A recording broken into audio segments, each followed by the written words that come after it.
Во книгата Жени во македонската книжевност се застапени, односно обработени 15 на женски ликови, авторки, кои што со своето книжевно перо оставиле белег во македонската книжевна историја, и целта за популаризацијата на овие авторки е што повеќе да продрат во јавниот, во книжевниот, во општествениот живот денешен во Македонија, со цел да го најдат своето заслужено место во македонскиот книжевен канон.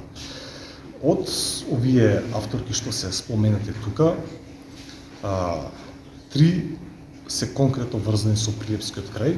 Едната е фолклористката, народната пејачка, интерпретаторката на народотворби Дафа Цепенкова, која што е сестра на Марко Цепенков, потоа Евгенија Ѓанчулева, родена Ракиџиева, и Анастасија Милошова, чија книжевна оставштина денес се наоѓа во ракопис, меѓутоа дел од таа оставштина е расчитана и е понудена како четиво со цел читателите да се запознаат подобро со тоа нејзино дело. Важни се и Ракиџиева и Милошова. Ракиџиева е жена борец, прототип на Лавица, која што држи повеќе предавања, кои што се регистрирани во тогашниот печат, држи повеќе предавања за важноста на македонската жена да влезе во јавниот општествен живот. Се јавува како феминист, протофеминист, феминист. Значи силна жена која што се спротивстава на тогашните догми. Додека пак Анастасија Милошова е важна, бидејќи за прв пат во изворен архивски ракописен материјал дознаваме дека имаме македонско женско авторство.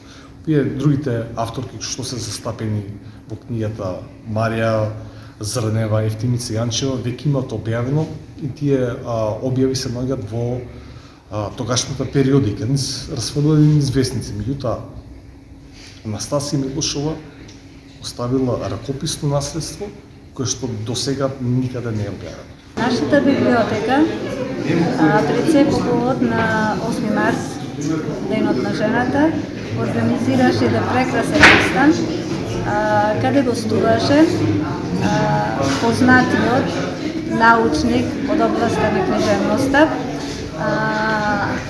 доктор Славчо Ковиловски, кој пред се направи едно интересно предавање за жената во македонската историја и се спомнаа многу имиња кои досега биле на некој начин во анонимност.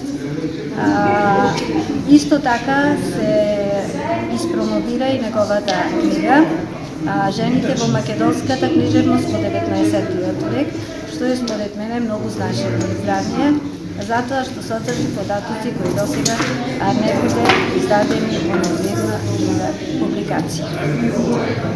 Јас се надевам, годинава слави библиотеката, слави еден значајен јубилеј, 80 години од постоењето, така што се надевам дека ќе има големо присуство на сите настани кои што ќе бидат организирани во текот на целата година.